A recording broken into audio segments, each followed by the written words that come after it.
Hello, everyone. We continue to hope to put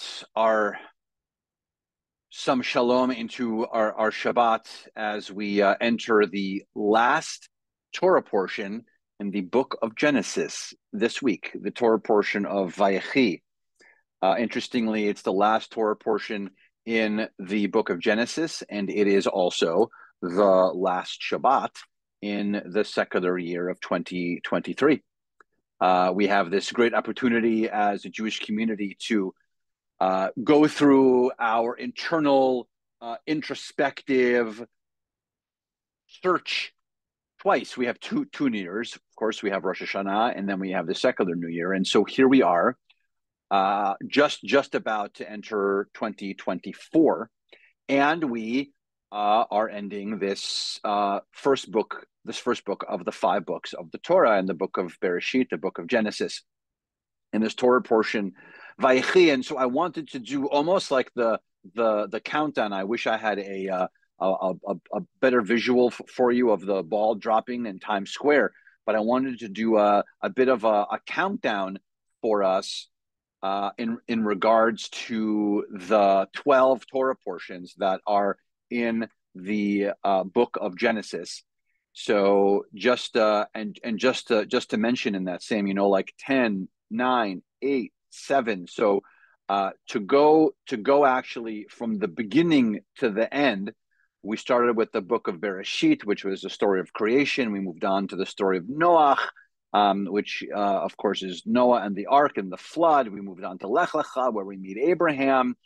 We move on to then Vayera, which has the story of the binding of Isaac in it, Chaye Sarah, which is when Isaac and Rebecca finally connect.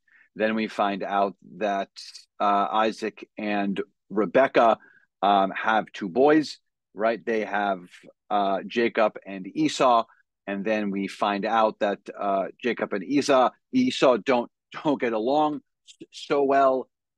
The Torah portions after in Toldot and Vayechi and Vayishlach is that great moment where Jacob has to fight with an angel, and not just becomes Jacob but becomes Israel, and then has that name in both ways, right? That Jacob is Jacob and Jacob is also Israel, and the names become interchangeable, and that's in the Torah portion of Vayishlach, which is maybe one of my favorite Torah portions in all of Torah. And then we have the last 4 Torah portions, which we've been talking about. That's Vayeshev, Miketz, Vayigash, and then Vayechi, which is this week's Torah portion. And these last 4 Torah portions have been about the story of Joseph and his brothers, and the relationship between Joseph and his brothers, and the complexity that exists between Joseph and his brothers. And so that's sort of the countdown of the Torah portions that we have experienced in these last weeks since we started the Torah. And clearly, we have also really, from starting the Torah, prior to starting the Torah and on Sukkot, was the terrible atrocities that occurred in Israel, October 7th, and that was still on Sukkot. We haven't even started the Torah portions yet, and so we started into our Torah already with tragedy, moving into Bereshit, that first Torah portion, as I mentioned. The second Torah portion, Noach, has in it the word Hamas already in that Torah portion, and so from that point forward, we have been, as a Jewish community, moving along through our Torah and connecting Torah into our lives, but also trying to figure out how, as an as a nation, as the Jewish nation of Jewish people, are also finding ways to deal with the tragedies and the travesties that are occurring consistently for us still in the land of Israel, and how we find ways to get through it,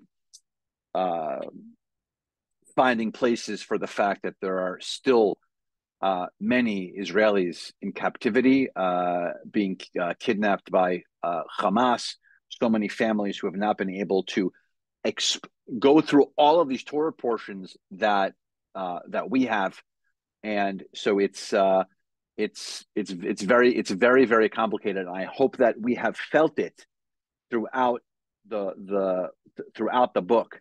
And so I'll ask us to evaluate how we felt throughout this book as we've gone through it, and also, of course, in the secular sense, evaluate how our secular year has been. This is the time we always talk about resolution. So what are our resolutions are for this secular new year? What are we going to be doing? What are we going to be changing? What are we going to be keeping and holding on to that we've done really, really well, and then even finding ways to make them better and better and better. And so that's what I would like for us to think about. Behind us, this image of a family, if you will, generation to generation, a concept, because that's how Vayechi ends. That's how the Torah portion ends. This idea of the fact that the beginning of the generations, which we saw form throughout the book of Genesis, are now all in Egypt, actually, because Joseph is the viceroy of Egypt. And the book ends in this really lovely way for us to reflect on what's going to be next in our generations. And so I think that this is also important for us as we enter 2024. What's next for us? What are we going to be doing? What's going to happen with what are we going to choices we're going to make for our families, for ourselves, for our jobs, for our kids?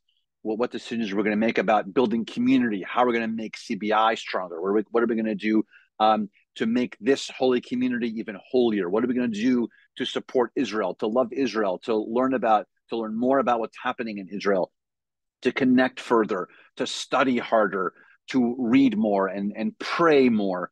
What are we going to be doing this year in our secular sense? We're carrying forth from us from Rosh Hashanah, but now in our second chance to reevaluate as we enter 2024.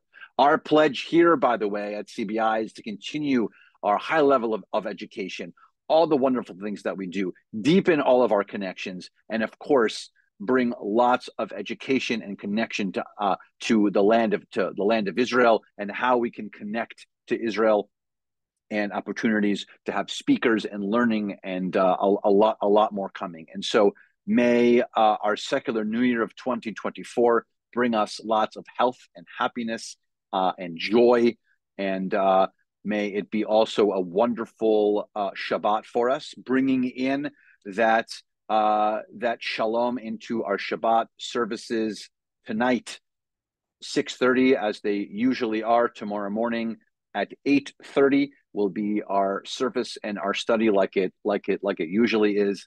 And so, like I said, we bring that shalom into our Shabbat, and a happy secular new year to everyone.